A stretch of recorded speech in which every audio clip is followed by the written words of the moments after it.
Hi, everybody. Welcome back to the MetaStellar YouTube channel. My name is Vera KOROLOV. I'm the editor here at MetaStellar. I'm here to tell you today that the free, top-selling speculative fiction book on Amazon is a fantasy about a woman who discovers she has dark magic powers. But before we get to that, we've got 9 other books to talk about. You see, every single Friday, the team here at MetaStellar reads the first few chapters of every book on Amazon's top 10 free list. Today, I was helped out by assistant fiction editor TERRENCE Smith, marketing assistant Lilivette Dominguez-Torres, and community member Tim McHugh. And Terrence is here with us today.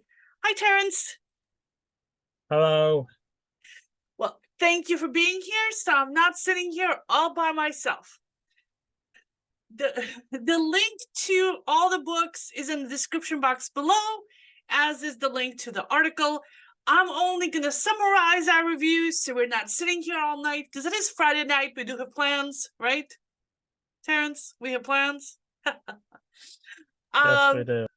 For those who are new, MetaStellar is an online magazine of speculative fiction. All the content is always free to our readers.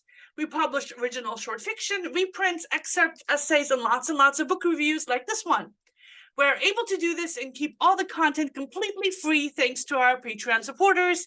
We have our first anthology out that came out last summer. We're currently about to publish our second one, so keep an eye out for that. But enough about us. Let's get to our free sci-fi and fantasy books. Let's get to book number 10. And let me make that a little bit bigger for you guys so you can see it. Here you go. Captured by the Fae by Vera Rivers, the first of 5 books in the Fate of the Fae fantasy romance series. The other books are $3 each, but the series isn't Kindle Unlimited. Kindle Unlimited, if you don't know, is where you pay $12 a month and you read all the Kindle books that you want. It's like the Netflix for books. It's a really good deal if you read more than 2 or 3 books a month. Or you can get a library card. Either way. Anyway, so Ellie is a powerless human in a Fae world. She works as like a waitress in a tavern, and she's kind of mistreated by the owner and by the patrons. And then she's knocked out by an intruder, and when she wakes up, she's in a prison. She's accused of murdering the king, and she's in some strange man's body. And also, she's found guilty and sent to fight a giant beast in an arena. And so she's like about to be destroyed by this beast when she turns back into her normal body. So I love the action-packed plot here. The dialogue is funny. And so far, from what I've read so far, there hasn't been any romance, which I appreciate. I'd much rather like characters be killing people instead of like, you know, being pleasant and romantic with them, because like who wants that, right? Anyway, a lot of people do. People. Yeah, so I enjoyed the book and I might be sticking with it. Yeah. All right, next we have book number 9 on today's list, Night Elves of Ardani by Nina Westra, the first of 4 books in the Elves of Ardani, a fantasy romance series. The other books are $5 each, but they're all in Kindle Unlimited. So I read this one as well, and it's supposed to be an enemies to lovers romance, my least favorite kind of romance. I mean, you've got the enemy right there, kill him, but no, you're gonna have a romance with him. Do not like that, do not appreciate that at all. So anyway, the protagonist is Naviki, who is a soldier and a courier, and right at the start of the book, she makes a lot of bad decisions, which I guess will eventually lead her to her romance with the enemy. But so the particular bad decision that starts the story is that she's on assignment and was supposed to be a horse waiting for her, and the horse wasn't there, and so she couldn't switch out horses, so she caught a ride in the direction she needed to go with this farm couple. And another soldier who was on leave is also in this wagon, and they're traveling along this road. There's a fallen tree across it, and so the farm couple decides to detour around through the evil, deadly forest where the night elves live and kill everybody who goes into it. And the farmers are like, oh, we got soldiers with us, we'll be okay. And the night elves haven't killed anybody in ages. And Naviki's like, the night elves just attacked somebody just the other day. But the farmers are like, no, we're gonna go in this forest. And at this point, Naviki could have said, you're idiots, jumped out of the wagon, climbed over the tree, and just walked the rest of the way, which she actually considered doing. But no, she goes with the farmers into the forest. If she hadn't gone with them, the farmers may well have turned around and just gone back, or waited for someone to clear out the tree, because, you know, she's a soldier, right? So they're safe. So anyway, they get attacked. The other soldiers decapitated. She's taken prisoner. And then she just continues making bad decisions. So yeah, I'm not fond of this book because of like all that bad decision making that will eventually lead to an enemies to lovers romance. So lots of strikes against this book for me, but plenty of stuff there to keep people interested if this is your kind of thing. All right, number 8, Kingdom of Embers by Tricia Copeland. The first of 4 books in the Kingdom Journals, a young adult urban fantasy series. The other books are $5 each, but this series isn't Kindle Unlimited. So I read this one again, and, you know, I hate young adults, and I hate, you know, romances and all this other stuff. I hate teenage drama. So I wasn't optimistic about this one. So Alina is a high school senior and a cheerleader whose mom just moved her to a new city. And she has to go to a new school for her senior year, and she has to hide her magic powers, and she's half vampire, and there's all the drama of being in a new school. And her mom is a 15th century vampire, and her driver is a 13th or 12th century Viking, and her housekeeper is also super ancient, and her mom's the head of the vampire council. So there's all the vampire politics going on. So on paper, you'd think I would hate everything about this book. I really liked it. I liked Alina. She's matter of fact, she's common sense, she's not spoiled. She does what she has to do. She's competent, she's smart. And I really enjoyed her relationships with her friends, with her family. I mean, everything. Yeah, I might stick with this book. I'm really liking it. All right, next we have Veiled by Ruby Smoke, the first of 3 books in the Concealed Myths trilogy series. The other books aren't out yet, but the second one is scheduled to be released this July and is now available for pre-order. So it starts out with a little prologue about the evil Unseelie queen, and she's the queen of the fairies, and she's evil, and she does horrible, evil, murdery things in the prologue of the book.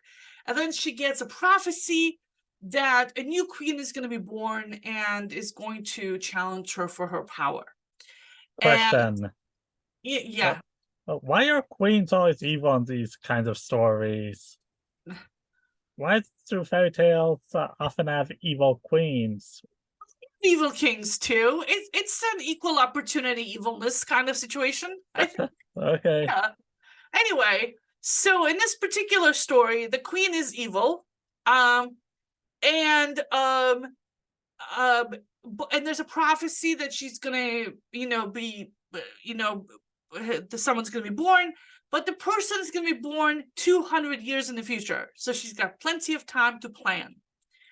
And then we switch ahead in the chapter 1 to the present day. It's now 200 years later, and this human has been born. Her name is Hudson.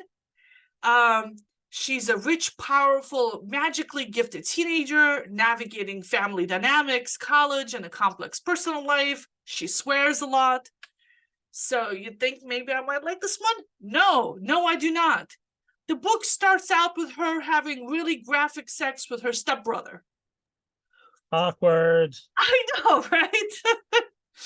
But that's not why I'm not sticking with it. I mean, that's not all the reason why. There's a lot of teenage drama here.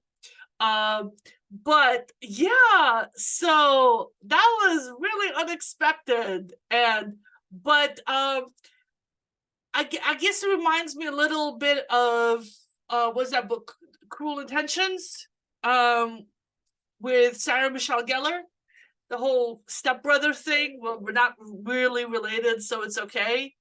But which is what the stepbrother says. Well, we're not really related, so it's okay. I'm sorry, I did not buy it for a second. Okay, so moving on, number 6. The Stalking Dead by Eva Chase. Let me make that a little bigger for you guys. There you go. It's the first of 4 books in the Gang of Ghouls, a paranormal romance series. The other books are $5 each, but they're all in Kindle Unlimited. So Lily is a young woman who's returning to her hometown and starting college after a 7-year stint in a mental hospital. Something horrible happened 7 years ago, and she doesn't know what it is. She can't remember it, but everyone else knows what happened, and everybody bullies her about it. It's like literally everybody she meets in the first chapter of the book.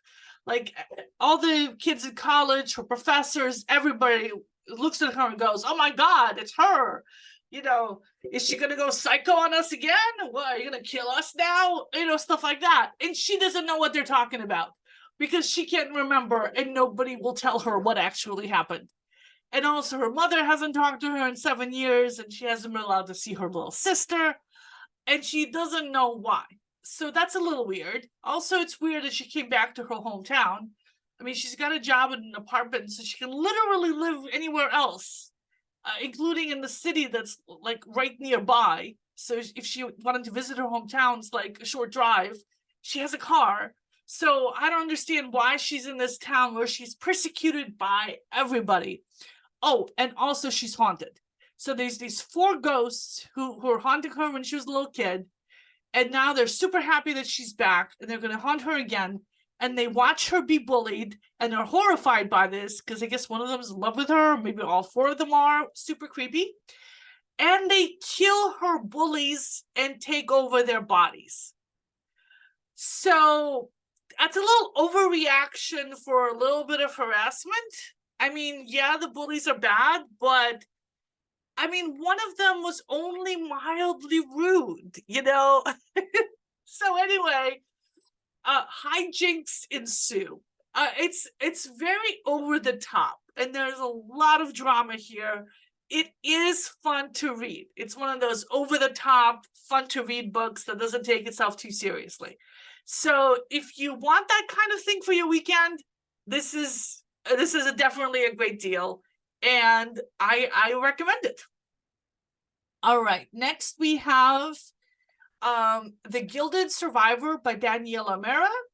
The first of 3 books in the Blood Tournaments young adult dystopian series. The other books are $5 each, but they're not in Kindle Unlimited. The second book is due out in July, and the third book is due out in August. This reminded me a lot of the Hunger Games. So it's kind of dramatic, over the top, dystopian society that's kind of modern day. People have cars, but also not like our modern world. And everybody is in a particular class, and there's like the dregs who are homeless, and the workers, and then there's performers, and there's the elites. And the elites have this bloody tournament every year. And Carmen, our protagonist, is a flamenco dancer. And there's also magic somewhere in this world, but it's not clear exactly what the rules are, at least not yet. I'm only a few chapters in. But the world building is awesome. The writing quality is fantastic. I can definitely see this being made into a movie. But Carmen is super emotional, and her life is like very dramatic, and it's a little bit too dramatic for me. So I won't be sticking with it. Next, we have The Last King by Amabel Daniels. The first of 3 books in the Legacy of Rivenfall fantasy romance series. The other books are $3 each, and the series is not in Kindle Unlimited. Tim McHugh read this one for us and says that it's a high fantasy book, set in a land suffering under an oppressive spell. Our protagonist, Mera, is a healer ostracized by her selfish town. So they're selfish and stupid. You don't annoy the healer. Anyway, her sister was accused of theft. Mera tried to defend her sister and wound up being put in jail alongside of her. And then there's a daring escape. So Tim says that the beginning is kind of slow, but the dialogue is very well written and the characters are complex, and he plans to stick with the book. Okay, next we have The Lost Siren by Raven Storm.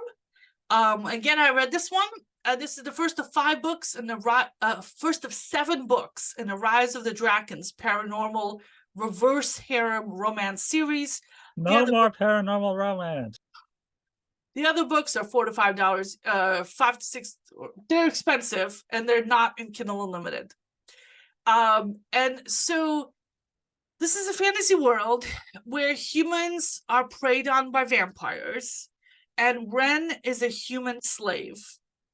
And a handsome, non-human stranger shows up and offers Ren a way out of her slavery, which she accepts, pretty much no questions asked.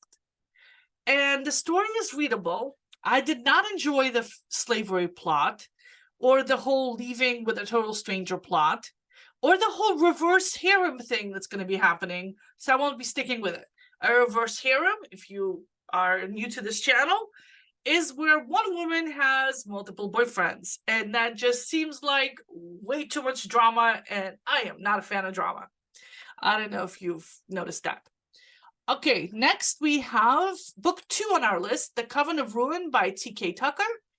And first of 2 books in the Coven of Ruin fantasy romance series. The other book is $6 and is scheduled to be released in February. That's next year. And Terrence read this one. Terrence, what did you think? I thought it opened up really strong. There's this girl who is apparently a witch who doesn't have her powers, and she's locked in this prison with all these other people because they're basically going to have to fight to the death for the entertainment of the Greek gods. And I'm a fan of Greek and Roman mythology, and the action of this game, in this movie, this book rather, it's classic Greek mythology. I said game because it reminds me of video games that are based on mythology, like God of War and Hades, which I believe won a Nebula award for its writing. And anyway, the action, it's super ultra violent, like you'd expect from any mythology, and the person that goes into the arena and saves her is actually the